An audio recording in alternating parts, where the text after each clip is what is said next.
Tractor चलित मळणी यंत्र 50% अनुदान लगेच करा अर्ज। नमस्कार मित्रांनो, ट्रॅक्टर चलित मळणी यंत्र 50% अनुदान मिळवण्यासाठी सगळ्यात अगोदर तुम्हाला ऑनलाईन अर्ज सादर करावा लागतो। हा अर्ज कशा पद्धतीने सादर करावा लागतो या संदर्भात सविस्तर माहिती आपण जाणून घेऊया। तर बघा शेतकरी मित्रांनो, सध्या शेतीतील बहुतांश कामे ही ट्रॅक्टर चलित यंत्राद्वारे केली जातात। यामुळे शेतकरी बांधवांचा वेळ वाचतो व कामे देखील जलद गतीने होत असतात। त्यामुळे तुमच्याकडे ट्रॅक्टर असेल आणि तुम्ही ट्रॅक्टर चलित मळणी यंत्र खरेदी करण्याच्या तयारीत असाल तर तुम्हाला आता 50% अनुदान मिळू शकते। महाडीबीटी पोर्टलवर यासाठी ऑनलाईन अर्ज सादर करता येतो। तर तुम्हाला अर्ज कुठं करायचा आहे, तर महाडीबीटी पोर्टलवर मळणी यंत्र अनुदानासाठी ऑनलाईन अर्ज करता येतो।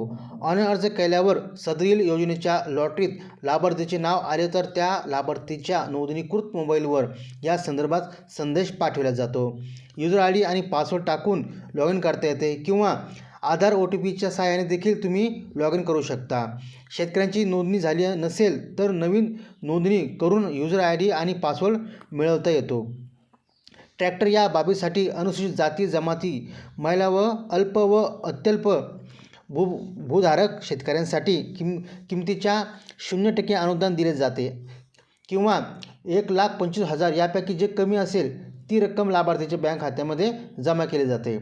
सर्वसामान्य शेतकऱ्यासाठी 40% किंवा 1,00,000 रुपये यापैकी जे कमी असेल ते अनुदान शेतकऱ्यांना दिले जाते।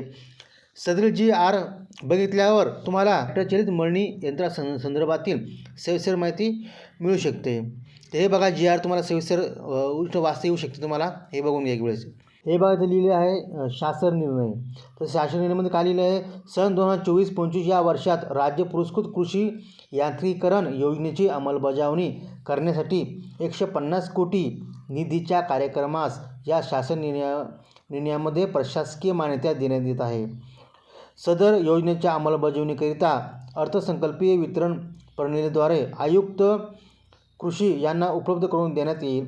सदर निधी सन 2024-25 करिता खालील लेखांखाली अर्थसंकल्पित केलेल्या तरतुदीवर खर्च टाकावा। सदर योजनेअंतर्गत ट्रॅक्टर या बाबीसाठी अनुसूचित जाती जमाती, महिला, अल्प व अत्यल्प भूधारक शेतकऱ्यांसाठी किमतीच्या 50% किंवा 1,25,000 यापैकी कमी असेल ते आणि इतर शेतकऱ्यांसाठी किमतीच्या 40% किंवा 1,00,000 यापैकी कमी असेल हे याप्रमाणे अनुदान देण्यात यावे।